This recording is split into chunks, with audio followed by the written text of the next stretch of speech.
twongeye kubasuhuza mwiriwe neza abakurikiranye Daily Dits channel. Kuri uyu munsi rero nk'uko bisanzwe dusanzwe tubagezaho dukuru kandi twiza. Uyu munsi tubafitiye abiri y'ibishegabo bayandaritse guhera kare, barayandarika abiri y'ibi bishegabo. Ugomba kuyumva muvandimwe wanjye, ndakwakiriye. Mbwira ayo abiri n'abadukurikiye bose babashe gusobanukirwa. Urakoze kunyakira. Abiri y'ibishegabo rero n'inshinzi ni inkuru kandi n'ibintu byabayeho mu myaka ya mbere ya kera. Bambaza uti byagenze gute? Bigenda gute rero? Inshinzi ziza gute mu myaka ya kera? Buri Imana kera ngo yiberaga mu busasamana bwa Rubavu ya Gisenyi. Aha ndeba aho. Bukeye aravuga atari ku wari mu muntu.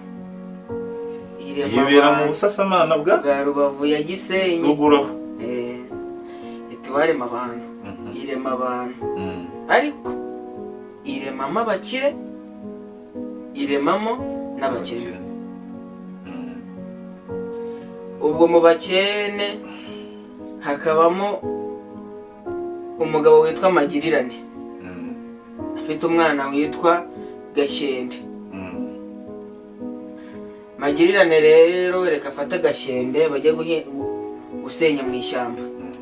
Baragenda mu bagere mu ishyamba babona ikintu imbere. Gashyende atari ko papa kiriya kintu ni igiki? Kiriya kintu mbona ni igiki? Magirirane dore ni ya mana yo kanyagwa. Kanza nyirukankane ndayica kubesa ishanyi nisigire kuragura. Nibaza ukuntu atugize abakene bamwe ikabagira abakire. Uwo ninde?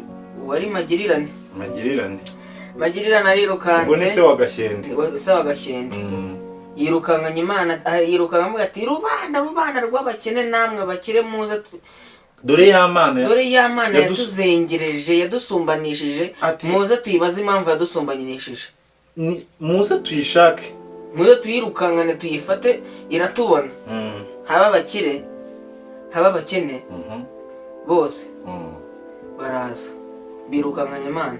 Abakire bati hagarara, utubwire ukuntu watwiciye abana, utwicira inka, imyaka mu mirima yarapfuye. Abo naba abakire. Abakene bati hagarara, utubwire umuntu ukuntu watugize abakene. Atutugira abakene nkandi. Utugira abakene nkandi ukadusumbanya abari abakire gute? Ubwo bo bashatse kuvuga ko abana bo barapfa ariko byanarinzeho baba n'abakene. Ibyo byose byaguye babaho. Abana bapfuye n'ababakire. Nyina abana bapfa ariko n'abakene barapfa. Ariko abakene bo birukankanaga babaza ati kuki watugize abakene? Kuki watugize abakene? Adusumbanyishije. Barayirukankanye. Gashyende akajya abwira se ariko se uri mu biki? Uretse kwirukankana Imana. Ariko aho hantu hakabamo n'isomo. Isomo rikomeye. Kuko ubuzima bayemo jya wiyakira kandi ubwishimire, kuko hari undi uba bukeneye, uba wifuza kubaho nk'uko nawe ubayeho. Ni ibintu biriho mu buzima. Kandi buriya hari abantu batanyurwa n'ubuzima babayeho, kubera ko buri muntu aba ashaka kugenda azamuka mu ntera, azamuka. Ibyo ngibyo wakwifuza, ariko kutishimira ubuzima ubayemo ni kwa kundi nyine uba uri kubona, wenda tuvuge ugiye kurya nk'ibitoki birimo udushyimbo, urumva ukavuga ati Mana yanjye ibi biryo ndabyanga, urumva.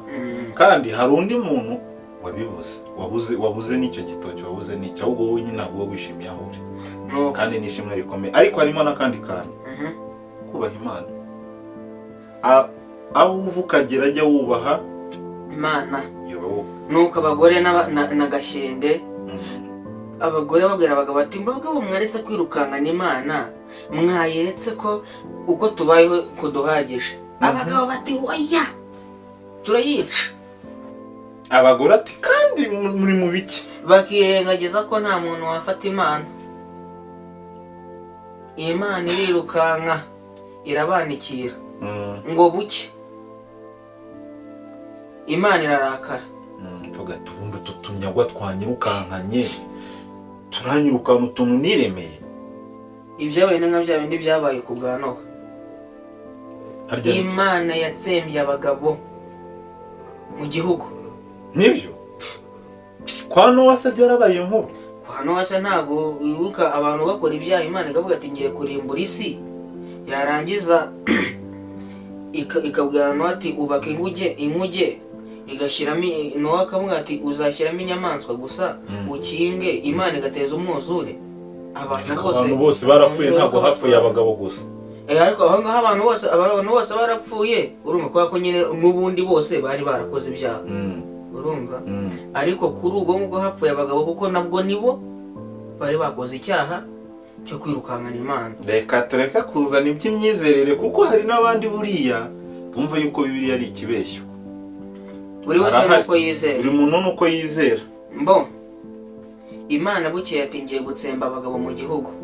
Ariko ubwo zigaze Gashyende wanyubahishije akanyubaha akavuga ati mureke ibyo bintu muri gukora.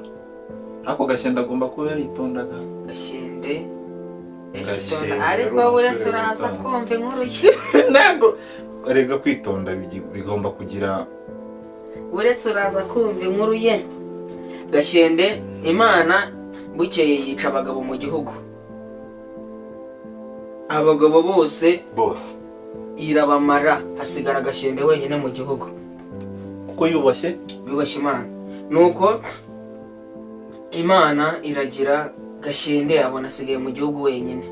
Aho yasigaye mu gihugu wenyine yigira inama ati iki gihugu cy'abagore sinazakibamo. Gashyende ayoba ku ishyamba, aragenda yiyubakira akazu mu ishyamba, yibera mu ishyamba. Ubwo mu gihugu baravuga ati se turabona nta muyobozi. Ariko ngo mbere ubura Gashyende sinzi aho numvisha umwana abivuga kuby'iyo nkuru, sinigeze nyikurikirana. Ariko ngo Gashyende ngo nawe buriya yajyanywe n'umunwa w'abagore. Ngo umunwa w'abagore ngo yaricaraga kumva bari buri mwanya baritotomba ati abagabo batumariye abana, abagabo batumariye abana. Nanone Gashyende aravuga ati ndebera ndatunge sinkunda kuba mu bintu by'imihangayiko. Gashyende ati nkagenda yigiriye mu ishyamba mu gihugu. Bati rero ntabwo twaba tutayoborwa, bitorera umuyobozi. Yagiye guca indaro mu ishyamba. Uwo muyobozi akaba ari umugore. Igihugu kiyoborwa n'umwamikazi n'umugore, bamwita Igishegabo. Yitwaga Igishegabo. Babona ibwami nta gisirikare, ntihabura igisirikare cyarinda umwamikazi. Ubwo yari umwami, ariko gender balance umwamikazi. Niko gutora inshinzi. Inshinzi zigiyeho zo kurinda umwamikazi. Gashyende yibereye mu ishyamba, yarahunze bambiye yahunze, akajya yumva abagore bacaho bitotomba.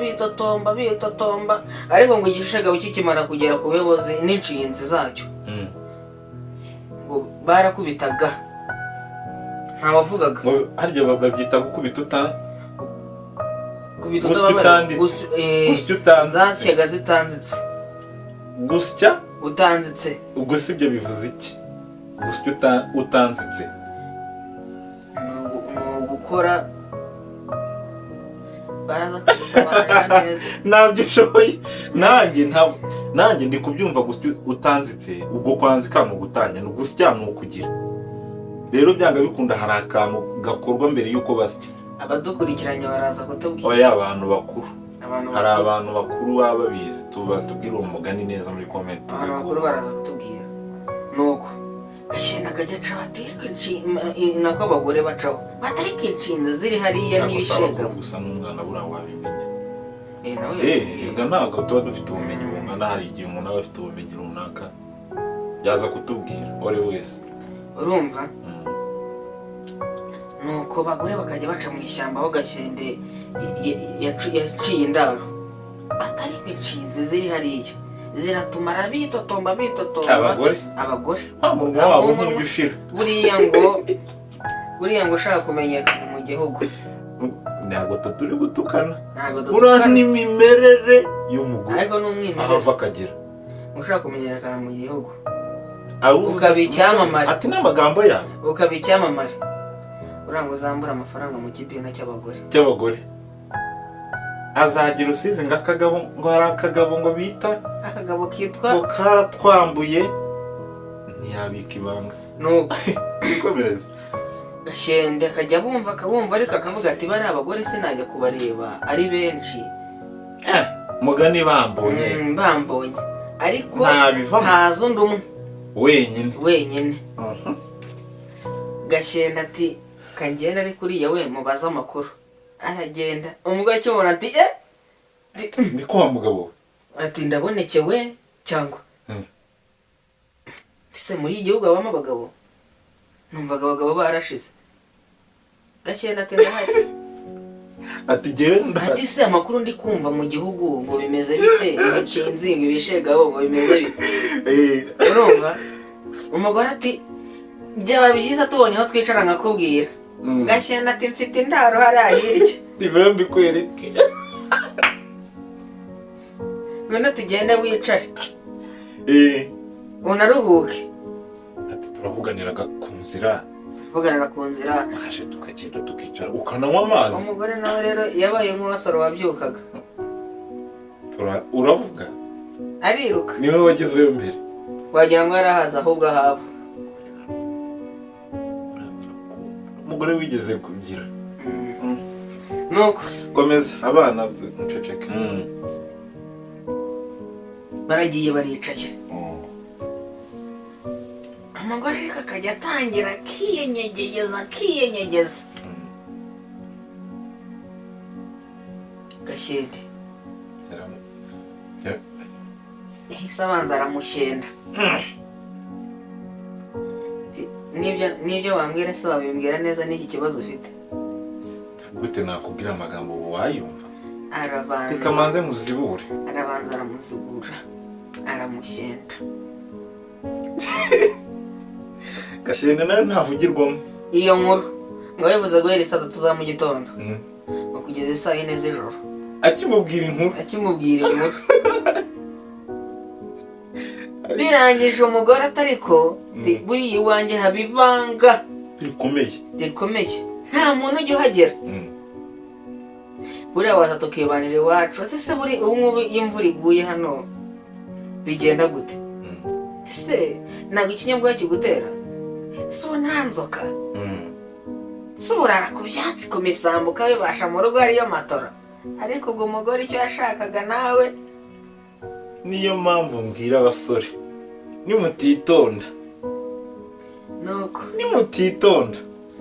abagore bari aha hanze rwose bameze nabi nuko Gashende abanza kwanga ariko nawe urabizi baguhaye uburiri baguha umubiri baguha ibiki Gashende warangiza ngo simbyemera Gashende birangira yemeye tugenda ariko bikabibanga bagenda no mu ijoro baragenda ngo bakigerayo Gashende ngo bamwogeje amaguru bamukorera akamasaje bamukubise ibiryo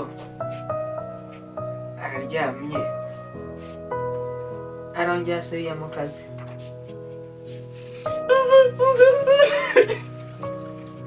buracya Gashende agihari kandi bwarakeye Gashende hari ukuntu yaraye yari afite imbaraga umuntu wari umaze nk'umwaka mu ishyamba nta kindi kibazo afite ntaki wowe urabyumva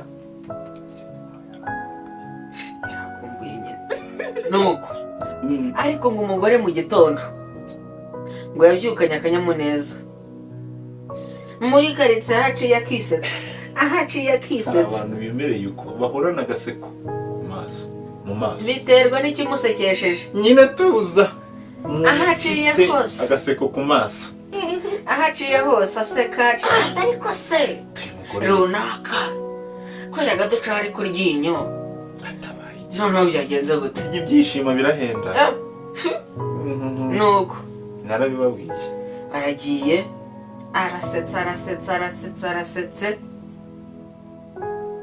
hashira iminsi ubwo Gashyenda ari aho ngaho buri joro arashyenda wowe yumvi ariko buriya umuntu akagira inshuti umugore nawe akagira inshuti inywanye niko bimeze ariko buriya abagore benshi bagira inshuti nyine ubaze nka 90% usanga bafite inshuti inshuti iraza yumva ati ariko uri kumwe biki ni amazi y'abagabo ntabwo utazasebya ni amata ibyo byihorere sha komeza nuko ikinywa kije gusura mushuti cyumva kibona ari kurya ku gitaka atari kubona ashaka isambusa ariko se kunukira kunumva vaho naruka ku bantu babibayemo wenda barabizi batubwira b'ababyeyi cyangwa banasobanukirwa ikintu kiba cyabayeho ngaho undi nawe yabivumbuye atari ko se byagenze gute uyu mugore katari ukumuzi nyamara hari ikintu cyinshi inyuma y'ibi bintu ati nacyo njye kirahari nuko hashize umwanya amuhata amagambo ati sinaguhisha rero ariko ubu hano mu nzu mfitemo ibanga uriya mugabo ntukabeshye ko watoragura amafaranga ugatoragura iki uwo mugabo wamutoraguye bose barapfuye abagabo bose ntibashize abanyarwanda bati nta bapfira gushira n'ibishoboka nta bapfira gushira ariko se niba uzi ko nkubeshya yitwa Gashyende gera mu cyumba wirebere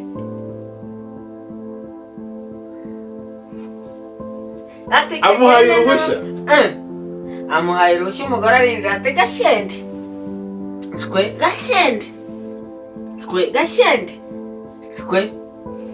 bagata umugore si wabo nitwa buri munsi tishwe nagari atari ryonyine uri kumamagara umugore nawe ati se Gashyende ati kunyihorera unyumva ubwo abanyacyarivugishije tuti nshaka atari ko kunyihorera unyumva umugore Gashyende atega ndimo tinjira umugore arinjiye yicaye ku buriri turaho Gashyende aturaho tisamakora ati ni meza Gashyende arakomeza ariryamira umugore atari kubanza atari Gashyende izina si ryo muntu two kuba iyo uri Gashyende uba wangenze atubwira iryo izina ni ryo muntu atitwaga kuba koko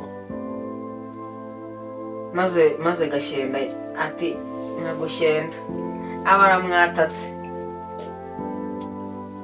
aba aramushyenze umugore yasohokanye akanyamuneza ati kumbe ati nkayoberwa ibanga wari ufite naho ni ririya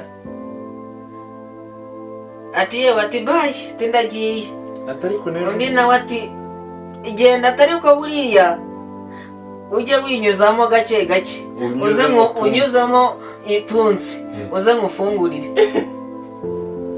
inshuti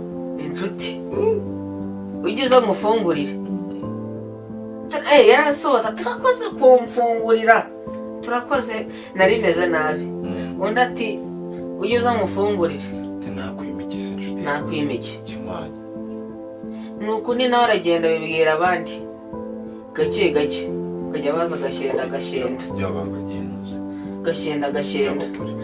Gashyenda nuko rero reka inkuru izagere ku Gishegabo hejuru ibwami mu ntebe zo hejuru. igishegabo gitumizaho ba bagore bura ngo tocaringi kuri abafata umuntu yica urubozo na kera ryahozeho cyane ngo abagore barabazanye babakorera irica urubozo kera bagitaga ingoyi babashyira ku ngoyi babashyira ku ngoyi soma amata birangira bemeye bati ni Gashyende turamufite ati mwitwike kandi ubwo hari abatwite hari abagize iki bose bazanye ku ngoyi. Gashyende igishegabo kibwira inshinzi giti mwikozeyo Gashyende mumuzane, ariko umugabo w'inshinzi yitwaga Mukira. Oya njye ndaza kubibabwira. Inshinzi zari zifite umugabo wazo rero. Buriya nta hantu namwe hatagira umuyobozi. Reka umugabo w'inshinzi akagenda imbere y'inshinzi. Gishegabo ari cyo gishegabo. Gishegabo cyari umwamikazi. Inshinzi rero naho zari zifite umuyobozi wazo. Nkuko haba hari uri hakuruhe. Nkuko igisirikare nayo kigira generali, ariko igihugu nacyo kikaba gifite perezida. Nuko umugabo w'inshinzi akigera yabwira inshinzi ati mwe muretse ninjire ngenda mwisohorera. Ndiyizeye yabaye akinjiramo ngo yinjiyemo saa sita z'amanywa ngo Gashyende yaramushenze yasohotsemo isaa 4 z'ijoro. Bati se ko watinzemo? Bati abandi barwanyi bagenzi. Iyi misiyo yari ikomeye, niyo mpamvu mugiye kuba mukambitse hano hafi, tuzamutwara ejo. Yisubirayo ati ndaje muri mutegereje aho mukambikaho. Mukambitsaho yisubirirayo aramushenda ijoro ryose buracya. Bumajije gucya Gashyende bamushyize imbere bamutwaye ibwami. Igishegabo kikimubona cyamusoje gusa ati mwe muri aho mu nama, cyese kimwinyabikana inyuma mu cyumba aragishyenda. Cyasohotse gihita gifata umwanzuro giti tugomba kumusangira. Umugabo ni uw'umwamikazi, nta muntu n'umwe uza azafataho, n'uwanjye njyenyine. Abandi bati oya. None abandi bagore ku ruhande bose mu gihugu hose bamenye ko hari umugabo, bati duhe natwe dufungurire, ati natwe turyeho iki inshinzi igeze ati twamuzanye natwe atadufunguriye, none urashaka ko ajya gufungurira wenyine? Kandi ikibazo kikumvikana. Ushaka kwikubira kandi ura kwikubira ntabwo ari byiza. Nuko barabanye igihe cyose ajya kurya kabiri gatatu mu igishegabo cyafataga breakfast, kigafata lunch, kigafata ijoro ryose. Inshinzi ati rero biriya bintu ntibizabaho. Kireka tutabaho. Tuba tuzi ko umugabo ahari tukagira tugaceceka ngo nuko ngo ari umwamikazi. Nuko inshinzi zijya umugambi wo kwica igishegabo. Urumva Gashyende akiza, inshinzi ntizongeye kubonaho, n'umugabo ntiyongeye no kubonaho. Nuko babisha igishegabo barakigarika. Azize iki? Azize kwikubira, inda nini, kutanyuruka. Yasize ni kwishongora, yari afite umwishongoro uri hejuru. Nuko Gashyende babaye umwami, ahita ashyira itegeko ati buri wese uzajya ukenera gufungurirwa ajyaza. Twese turi bene Gashyende kuko twaturutse ku mugabo umwe Gashyende. Nuko umwe akaza undi akaza nyabe, undi akaza ati undi akaza Gashyende ahitura abagore bose bo mu gihugu. Abashyenda buriya bazaga babaze kwa kundi iminsi baba bayibaze nyine. Burerega wenda buri wese bamaga iminota 10 cyangwa 20. Kavuga ati we banzuze. Gashyende ubwo yabyukaga avuga ati ejo mfite akazi kenshi. Ari akantu mbona Gashyende yatangiye nko kuyobora igihugu nka nyuma y'imyaka 2. ibiri ya mbere yuko atangira yari ari mu kazi. we yagiye kugeza kuri rwa rwego rwo kwicara ku ntebe, urumva akazi kararangiye, akazi yagasoje ari mu zabukuru avuga ati ababa wete nuko iki gihugu narakirwaniye. inshinzi zijyaho, abagore bose arabahetura, nuko abagore bose mu gihugu barongera baratwita, imiryango iragaruka, barabyara, babyara abahungu, babyara abakobwa, nyine igihugu cyongera kiratekana. urumva ko natwe dushobora kuba turi bene Gashyende, kuko abagabo bari barashize mu gihugu. nuko ariko hakabamo amasomo menshi disi, amasomo ni menshi. uriya gukunda igihugu nabyo birimo. gukunda igihugu, uriya Gashyende yaba adakunze igihugu ntiyari bujye no mu ishyamba, yari bwigire na za akambuka akigendera. ikindi nanone bigaragaza yuko buriyo mugize ubuyobozi bubi, aho buva bukagera nta terambere mugira, ntaryo.